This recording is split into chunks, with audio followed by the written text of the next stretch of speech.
الله الرحمن الرحيم وإنك لعلى خلق عظيم. قال النبي صلى الله عليه وسلم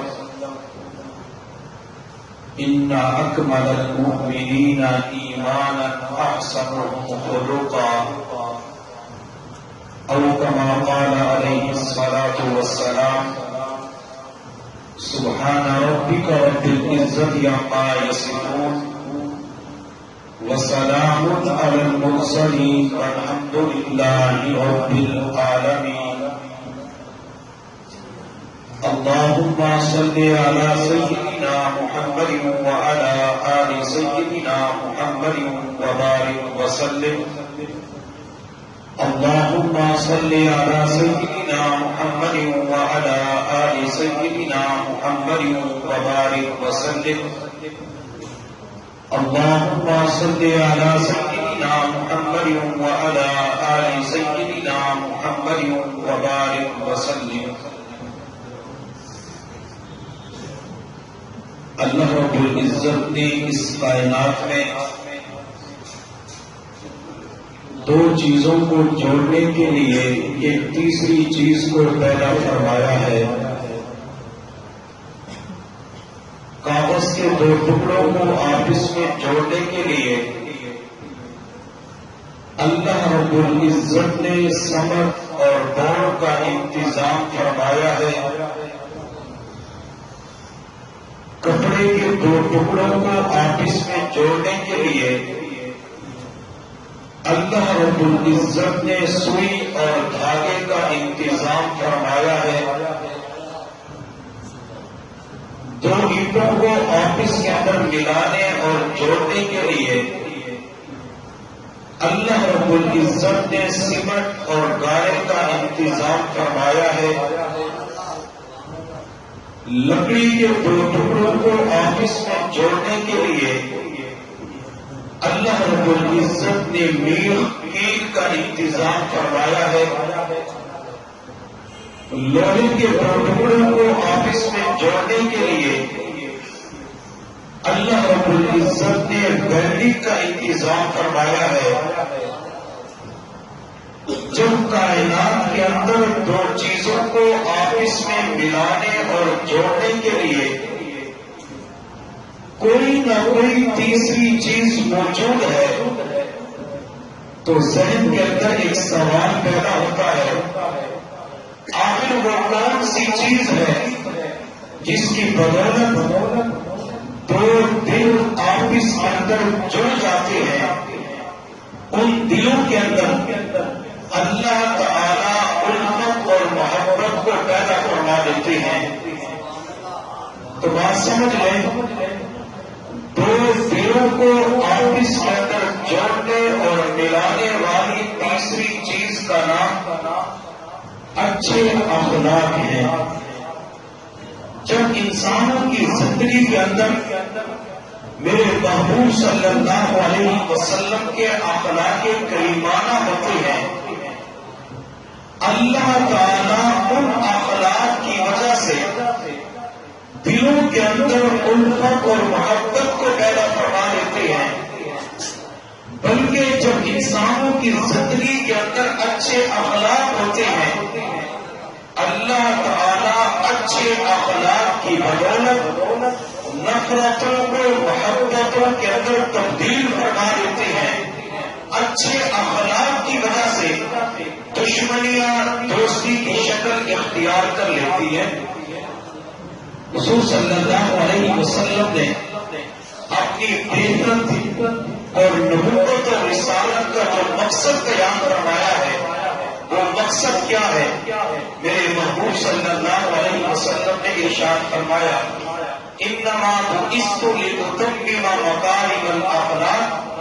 مجھے اللہ تعالی نے مکارم اخلاق کی تکمیل اور تعمیر کے لیے دنیا کے اندر مبعوث فرمایا ہے. گویا کہ اس حدیث مبارکہ کے اندر آپ صلی اللہ علیہ وسلم نے اپنی نبوت اور رسالت کا مقصد بیان کر دیا کہ اللہ تعالی نے مجھے اچھے اخلاق کی تعلیم دے کر دنیا کے اندر محفوظ فرمایا ہے۔ بندے کا ایمان کامل اور مکمل کب ہوتا ہے؟ جب بندہ نمازیں پڑھتا ہے؟ نہیں۔ جو بندہ زیادہ روزے رکھتا ہے تب بندے کا ایمان کامل اور مکمل ہوتا ہے؟ نہیں۔ جب کوئی بندہ زیادہ عمرے اور نقلی حج کرتا ہے یا نقلی صدقات کا اہتمام کرتا ہے تب جا کے بندے کا ایمان کامل اور مکمل ہوتا ہے؟ نہیں۔ میرے محبوب صلی اللہ علیہ وسلم نے ارشاد فرمایا ان اکمل المؤمنین ایمانا احسنهم خلقا، ایمان والوں میں سب سے زیادہ کامل ایمان والا وہ شخص ہے جو سب سے زیادہ اچھے اخلاق والا ہو۔ جب انسان کی زندگی کے اندر اچھے اخلاق آ جاتے ہیں اللہ تعالیٰ اخلاق کے محمدی صلی اللہ علیہ وسلم کی وجہ سے بندے کا ایمان کامل اور مکمل فرما دیتے ہیں۔ آج ہم میں سے ہر بندے کی ایک چاہت ہے کہ اللہ میں کھلی آنکھوں کے ساتھ آمنہ کے لال کا دیدار نہ کر سکا، اللہ میں کھلی آنکھوں کے ساتھ تیرے محبوب کی زیارت نہ کر سکا، اللہ تو مجھے خواب کے اندر بار بار اپنے محبوب کا دیدار نصیب فرما دے۔ جو حضرات حج یا عمرہ کی سعادت حاصل کر لیتے ہیں نبی علیہ الصلوۃ والسلام کی گنبد خضراء کی زیارتیں بھی کر لیتے ہیں، آپ کے روزے کے سامنے کھڑے ہو کر درود و سلام کے تحفے بھی پیش کر لیتے ہیں، لیکن جس بندے کو حج کی سعادت نصیب نہیں ہوتی، جو بندہ عمرے کے سفر پہ نہیں جا سکا، وہ اللہ کی بارگاہ کے اندر دعا کرتے ہیں اللہ مجھے خواب ہی کے اندر اپنے محبوب کا مدینہ دکھا دے، اللہ مجھے خواب ہی کے اندر گنبد خضراء کی زیارت نصیب فرما دے۔ بندہ نبی علیہ الصلوۃ والسلام کی زیارت کی دعا بھی کرتا ہے، گنبد خضراء کی زیارت کی دعا بھی کرتا ہے، اور اس کے ساتھ ساتھ بندے کی چاہت یہ بھی ہوتی ہے کہ اللہ قیامت کے دن اپنے محبوب صلی اللہ علیہ وسلم کے مبارک ہاتھوں مجھے حوض کوثر کا جام نصیب فرما دے۔ عاشق رسول کی ایک تمنا اور یہ بھی ہوتی ہے کہ اللہ مجھے قیامت کے دن اپنے محبوب صلی اللہ علیہ وسلم کے قدموں کے اندر جگہ نصیب فرما دے۔ یہ ہر عاشق کی چاہت ہوتی ہے، ہر عاشق کی تمنا اور آرزو ہوتی ہے۔ اب دیکھنا یہ ہے قیامت کے دن حضور صلی اللہ علیہ وسلم کے مبارک ہاتھوں حوض کوثر کا جام کس بندے کو نصیب ہوگا، آپ صلی اللہ علیہ وسلم کے قدموں کے اندر کس عاشق رسول کو جگہ نصیب ہوگی۔ میرے محبوب صلی اللہ علیہ وسلم نے ارشاد فرمایا قیامت کے دن وہ بندہ میرے قدموں کے اندر میرے سب سے زیادہ قریب ہوگا جو دنیا کے اندر سب سے زیادہ اچھے اخلاق والا ہوگا۔ اچھے اخلاق کی وجہ سے قیامت کے دن نبی علیہ السلام کے قدموں کے اندر جگہ نصیب ہوگی، اچھے اخلاق کی وجہ سے آپ صلی اللہ علیہ وسلم کے مبارک ہاتھوں بندے کو حوض کوثر کا جام نصیب ہو جائے گا۔ آپ صلی اللہ علیہ وسلم جب مکہ مکرمہ سے ہجرت فرما کر مدینہ طیبہ تشریف لے گئے، حضرت عبداللہ بن سلام رضی اللہ تعالی عنہ فرماتے ہیں میں ابھی مسلمان نہیں ہوا تھا، مجھے تورات کی یاد تھی، انجیل کی یاد تھی، یہودیوں کو بہت بڑا عالم تھا، میرے دل کے اندر خیال آیا کہ میں مسلمان کے پیغمبر اور سردار کی زیارت کر لیتا ہوں، چنانچہ میں آپ صلی اللہ علیہ وسلم کی ملاقات کے لیے چلا گیا۔ آپ مدینہ طیبہ کے اندر داخل ہو چکے تھے، آپ صلی اللہ علیہ وسلم اہل مدینہ کو خطاب ارشاد فرما رہے تھے۔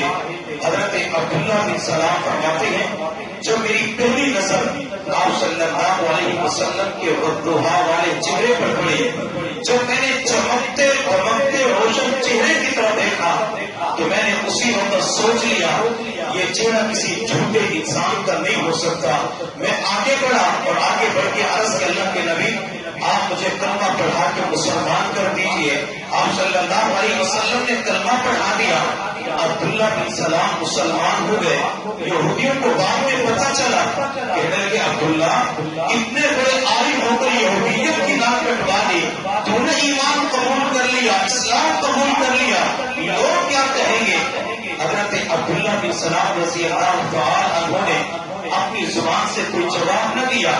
میرے محبوب سامنے تشریف فرما تھے, اپنے ہاتھ کی شہادت والی انگلی سے میرے محبوب کے وقوع والے چہرے کی طرف اشارہ کیا اور چہرے کی طرف اشارہ کر کے کہنے لگے, لوگوں ذرا اس چہرے کا دیدار تو کرو, یہ چہرہ کسی جھوٹے انسان کا نظر نہیں آتا.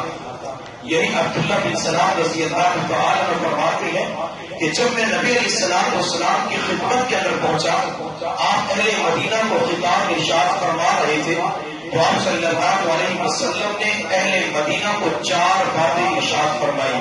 آپ صلی اللہ علیہ وسلم کا اہل مدینہ کو زندگی کا پہلا خطبہ وہ 1 گھنٹے کے بیان کے اوپر مشتمل نہیں تھا, وہ 10 منٹ کے خطاب کے اوپر مشتمل نہیں تھا.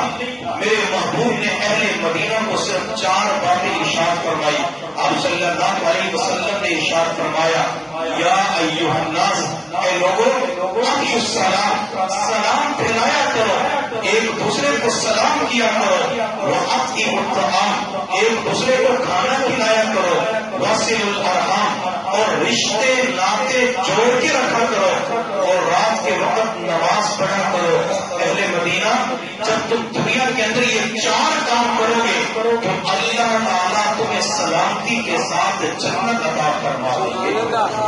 میرے محبوب صلی اللہ علیہ وسلم نے اہل مدینہ کو جو 4 باتیں ارشاد فرمائی تھی, پہلی 3 باتوں کا تعلق اخلاقیات کے ساتھ ہے. میرے محبوب نے پہلی 3 باتیں معاشرت کے متعلق بتلائی تھی.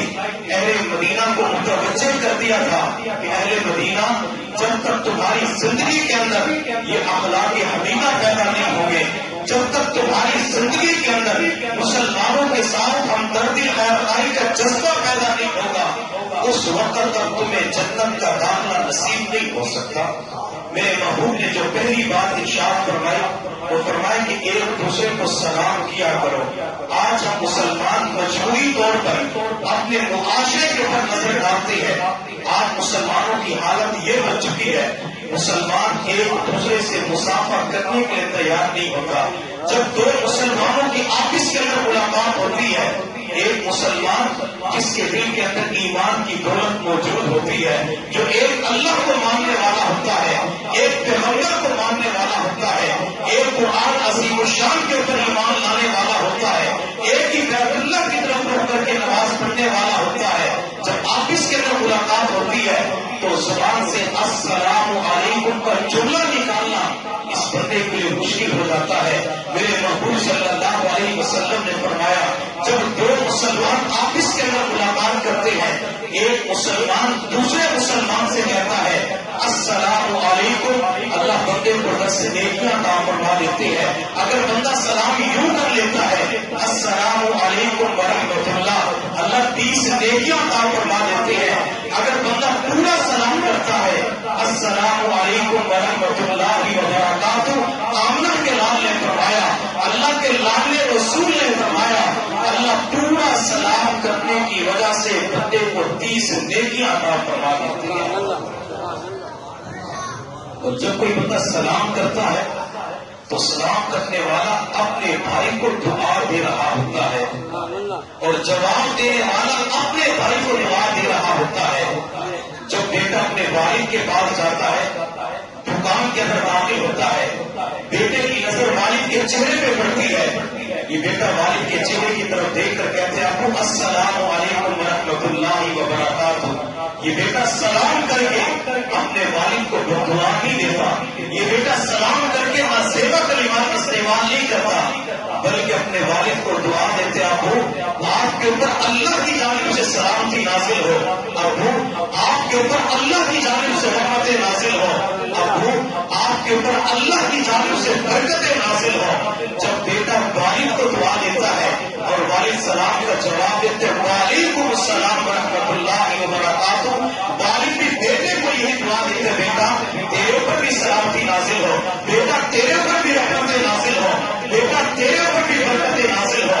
آج ہم اپنے کاروبار کی طرف نظر ڈالتے ہیں, ہمارے کاروبار کے اندر سے برکت ختم ہو چکی ہے, ہماری زندگیوں سے جوانیوں سے برکت ختم ہو چکی ہے, ہمارے گھروں کے اندر سے برکت ختم ہو چکی ہوتی ہے، پھر ہم برکت حاصل کرنے کے لیے کسی پیر کے پاس چلے جاتے ہیں، کسی عامل کے پاس چلے جاتے ہیں اور اس عامل سے کہتے ہیں کہ ذرا ایک برکتوں والا تعویذ لکھ کے دے دیں، میں نے تعویذ کو دکان کے اندر لٹکانا ہے، آپ برکتوں والا تعویذ لکھ کے دیں، میں نے مکان کے اندر لٹکانا ہے، میں نے گاڑی کے اندر رکھنا ہے، میں نے اپنی جیب کے اندر رکھنا ہے تاکہ برکتیں پیدا ہو جائے۔ یہ ایک تعویذ کی عامل کتنی مشقتیں برداشت کرتی ہیں۔ میرے محبوب صلی اللہ علیہ وسلم نے اپنی امت کے اوپر شفقت کرتے ہوئے، رحم کرتے ہوئے اتنا آسان نسخہ بتلا دیا، میرے امتی اگر تو سلام کے وظیفے کو اپنا لیتا ہے، تجھے عاموں کے پاس جانے کی ضرورت نہیں پڑے گی، تجھے وظائف پوچھنے کی ضرورت نہیں پڑے گی۔ جب تو صبح سے لے کر شام تک مختلف لوگوں سے ملاقات کرتے ہوئے سلام کا تحفہ پیش کرے گا، اللہ تعالیٰ تیری ہر چیز کے اندر برکتیں پیدا فرما دے گا۔ ہماری زندگیوں سے یہ سلام بھی نکل گیا، ہماری زندگیوں سے مسافہ کرنا بھی نکل چکا ہے۔ آج دو مسلمان آپس کے اندر ملاقات کرتے ہیں تو ایک دوسرے سے ہاتھ ملانے کی توفیق نہیں ہوتی، کہتے میری تو اس کے ساتھ نہیں بنتی، میرا تو اس کے ساتھ جھگڑا پیدا ہو چکا ہے، بولنے کو دل نہیں کرتا، اس کی خوشی غمی کے اندر شرکت کرنے کو جی نہیں چاہتا، میں اس سے سلام نہیں کرتا، سلام کرنا میری توہین ہے، سلام کرنے سے ہاتھ گندے ہو جائیں گے۔ اور جب مختلف مسالک سے تعلق رکھنے والے، مختلف برادریوں سے تعلق رکھنے والے جب کسی مجلس کے اندر تقریب کے اندر جمع ہو جاتے ہیں تو ایک دوسرے سے ہاتھ ملانا پسند نہیں کرتے۔ میرے محبوب صلی اللہ علیہ وسلم کی تعلیمات کیا ہیں؟ آپ صلی اللہ علیہ وسلم نے فرمایا جب دو مسلمان آپس کے اندر ہاتھ ملاتے ہیں، میرے محبوب نے یہ نہیں فرمایا اگر دیوبندی سے مسافر کرے گا تب اسے یہ فضیلت حاصل ہوگی، میرے محبوب نے یہ نہیں فرمایا اگر بریلوی سے مسافر کرتا ہے تب یہ فضیلت حاصل ہوگی، میرے محبوب نے یہ نہیں فرمایا اگر بریلوی دیوبندی سے مسافر کرتا ہے تب یہ فضیلت حاصل ہوگی، بلکہ آمنہ کے لال نے فرمایا جس بندے نے زبان سے کلمہ پڑھ لیا لا الہ الا اللہ محمد الرسول اللہ، یہ کلمہ پڑھنے والے کسی بھی مسلک سے تعلق رکھتے ہیں، کسی بھی برادری سے تعلق رکھتے ہیں، کسی بھی خاندان سے تعلق رکھتے ہیں، جب آپ اس کے اندر ہاتھ ملاتے ہیں اللہ ہاتھ چھوڑنے سے پہلے زندگی کے صغیرہ گناہوں کو معاف کروا دیتی ہے۔ اب مسافر کرنے پہ وقت کتنا لگتا ہے؟ چند سیکنڈ لگتی ہیں، چند لمحے لگتی ہیں، مسافر کرنے پہ چند گھڑیاں لگتی ہیں۔ اگر بندہ مسافر کی سنت کے اوپر عمل کر لیتا ہے اللہ اس کے گناہوں کو معاف فرما دیتی ہے۔ اور اسی طرح میرے محبوب صلی اللہ علیہ وسلم کی سلام کرتے وقت، مسافر کرتے وقت ایک سنت یہ بھی تھی جب آپ صلی اللہ علیہ وسلم لوگوں سے ملاقات کیا کرتے تھے تو میرے محبوب کے چہرے کے اوپر مسکراہٹ ہوا کرتی تھی، آپ مسکراتے چہرے کے ساتھ ملاقات کیا کرتے تھے۔ آج ہم اپنے معاشرے کے اوپر نظر ڈالتے ہیں، ہم اپنے مسلمان بھائیوں کی زندگیوں کا جائزہ لیتے ہیں، جب دو مسلمان، جب دو پڑوسی، جب دو دکاندار دو کسان کسی جگہ ملاقات کرتے ہیں، صبح سے لے کر شام تک مختلف جگہوں کے اوپر ملاقات کرتے ہیں، ایک مرتبہ بھی چہرے کے اوپر مسکراہٹ نہیں آتی، جس طرح بندے کی طبیعت کے اندر غصہ آ جاتا ہے، ہر وقت بندے کی وہی کیفیت بنی ہوتی ہے، بندہ گھر کے اندر جاتا ہے اس وقت بھی چہرے کے اوپر مسکراہٹ نہیں ہوتی، بیٹا اپنی والدہ کے پاس آتا ہے، امی کے پاس آتا ہے اس وقت بھی چہرے پہ مسکراہٹ نہیں ہوتی، بھائی اپنی بہن کے پاس آتا ہے اس وقت بھی چہرے کے اوپر مسکراہٹ نہیں ہوتی، خاوند اپنی بیوی کے پاس آتا ہے اس وقت بھی مسکراہٹ نہیں ہوتی۔ کیا مسکرانا غیروں کا طریقہ ہے؟ کیا مسکرانا یورپ کی تہذیب اور ثقافت ہے؟ نہیں، بلکہ میرے محبوب صلی اللہ علیہ وسلم کی تعلیمات ہے۔ آپ جب بھی اپنوں سے ملاقات کرتے تھے چہرے کے اوپر مسکراہٹ ہوتی تھی، آپ غیروں سے ملاقات کرتے تھے چہرے کے اوپر مسکراہٹ ہوتی تھی، آپ ازواج مطہرات کے پاس تشریف لے جاتے چہرے پہ مسکراہٹ ہوتی تھی، آپ دشمنوں کے پاس تشریف لے جاتے چہرے پہ مسکراہٹ ہوتی تھی۔ میرے محبوب صلی اللہ علیہ وسلم جب چھوٹے بچوں سے ملاقات کیا کرتے تھے اس وقت بھی چہرے پہ مسکراہٹ ہوا کرتی تھی۔ اگر کوئی بندہ اس سنت کے اوپر عمل کر لیتا ہے جو آج ہماری زندگیوں سے نکل چکی ہے، اللہ آج کے دور کے اندر اس سنت کو زندہ کرنے کی وجہ سے اس بندے کو 100 شہیدوں کا اجر عطا کروا سکتی ہے۔ آج دنیا کے اندر جس طرح کچھ لوگ مال کے بخیل اور کنجوس ہوتے ہیں، وہ مال کے اوپر سانپ اور اژدہا بن کے بیٹھ جاتے ہیں، ایک تائی اللہ کے راستے میں خرچ نہیں کرتے۔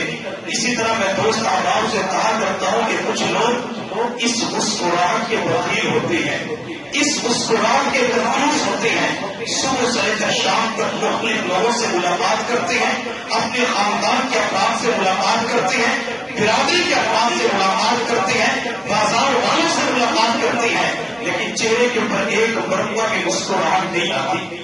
اور آج کا نوجوان اللہ نہ کرے کسی کا بیٹا کسی لڑکی کی محبت کے اندر، عشق کے اندر گرفتار ہو جاتا ہے، یہ لڑکا اس لڑکی کا نمبر بھی حاصل کر لیتا ہے، اس لڑکے کو پوری رات نیند نہیں آتی، یہ اس نامعلوم لڑکی سے ڈھونڈ کر پوری رات بات کرتا ہے، اس لڑکے کو نیند بھی نہیں آتی، اس کا کھانا پینا بھی کم ہو جاتا ہے۔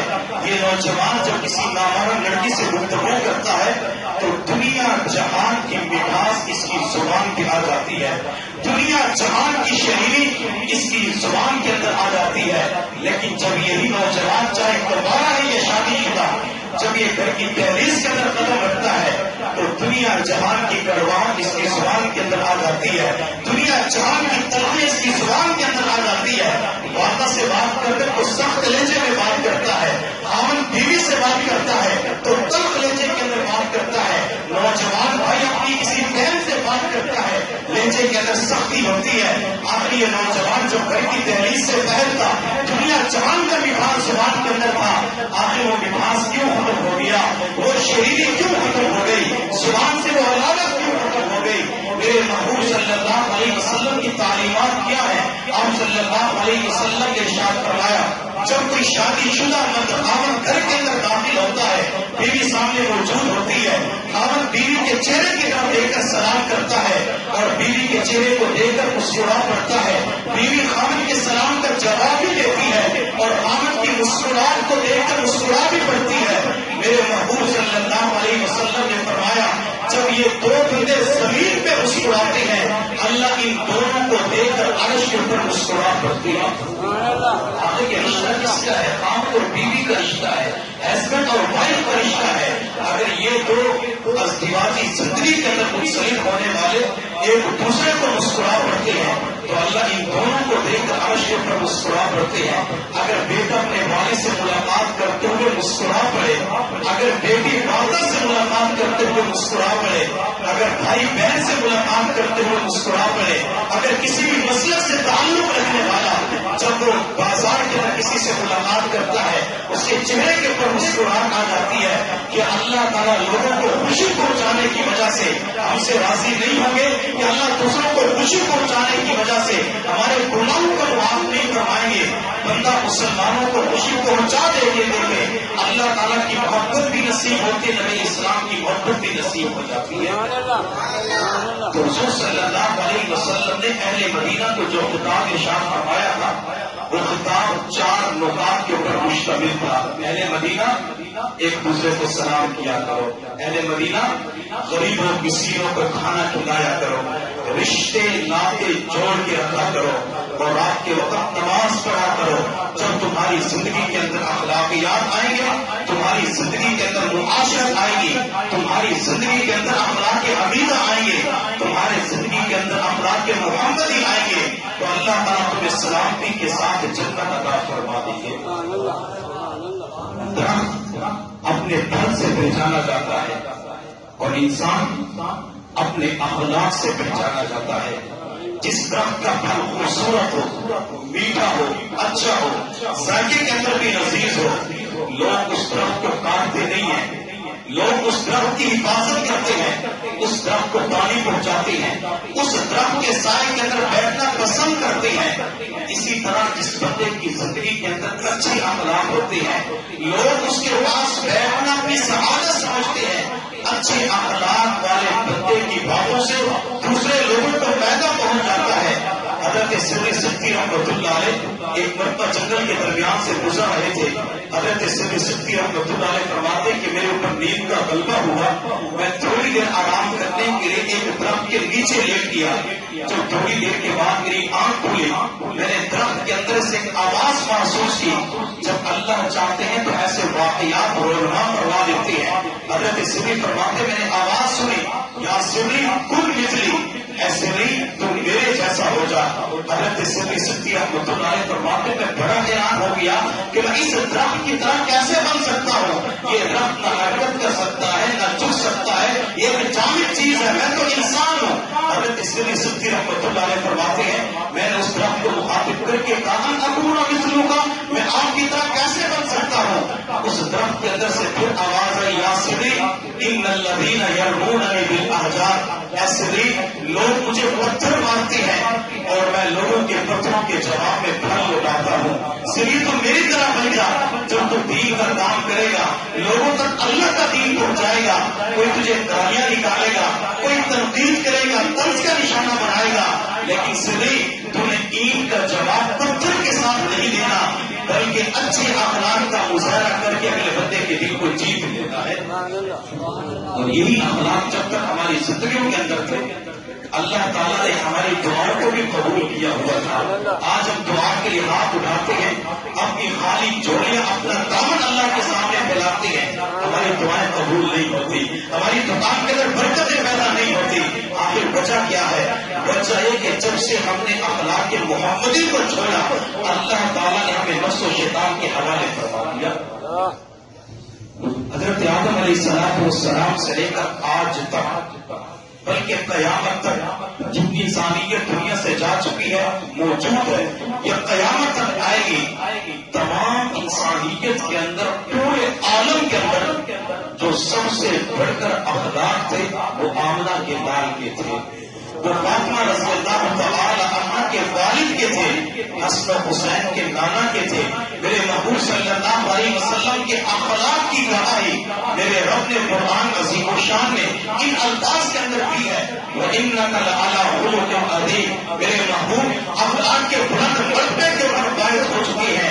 سوچنے کی بات ہے, جس محبوب کے اخلاق کی گواہی رب خود قرآن کے اندر دے دے, بھلا ان کے اخلاق میں کمی ہو سکتی ہے؟ ان کے اخلاق تھوڑے ہو سکتے ہیں, ذرا برابر بھی کمی ہو سکتی ہے, ذرا برابر بھی کمی نہیں ہو سکتی. میرے رب نے محبوب کے اخلاق کی گواہی قرآن کے اندر دی. اور محبوب کا اپنا حال کیا تھا؟ آپ صلی اللہ علیہ وسلم جب آئینہ کے اندر شیشے کے اندر اپنا بڑبڑا والا چہرہ دیکھتے تھے, چمکتا چمکتا روشن چہرہ دیکھتے تھے, جب آئینہ کے اندر وہ چہرہ دیکھتے جس چہرے کی میرے رب نے قسمیں اٹھائی ہے, آپ آئینہ دیکھ کر دعا پڑا کرتے تھے, اللہم انت حسنت خلقی فحسن خلقی. اللہ جس طرح آپ نے میری ساری شکل و صورت کو اچھا بنا دیا, اللہ اسی طرح میرے اخلاق کو بھی اچھا بنا دیجیے. ہم اپنی زندگی پہ غور کریں. ہم صبح کے وقت جب گھر سے نکلتے ہیں مارکیٹ کی طرف جاتے ہیں, یا نوجوان کالج یونیورسٹی کی طرف اسکول کی طرف مدرسے کی طرف جاتا ہے اور شیشے کے اندر اپنا چہرہ دیکھتا ہے, یا اس وقت اس دعا کا اہتمام کر کے حالات کی دعا کرتا ہے؟ اگر بندے کا ضمیر ملامت کرے کہ تو اس وقت دعا کا اہتمام نہیں کرتا تو نمازوں کے بعد کام کاروبار کی دعا تو کرتا ہے, بچوں کے مستقبل کے حوالے سے دعا کرتا ہے, لیکن تو نے کبھی اخلاق کی دعا نہیں مانگی. تو نے شیشے کے اندر چہرہ دیکھ کر حضور صلی اللہ علیہ وسلم اس دعا کا اہتمام نہیں کیا. تو ہمیں اپنی زندگی پہ افسوس کرنا چاہیے کہ حضور صلی اللہ علیہ وسلم کی یہ مبارک سنت میری زندگی سے نکل چکی ہے. آپ صلی اللہ علیہ وسلم کو اللہ نے جو ظاہری حلیہ عطا فرمایا تھا کائنات کے اندر اس کی مثال نہیں ملتی. حضرت عید بن ابی حالہ رضی اللہ تعالی عنہ فرماتے ہیں کان رسول اللہ صلی اللہ علیہ وسلم فخما مفخما.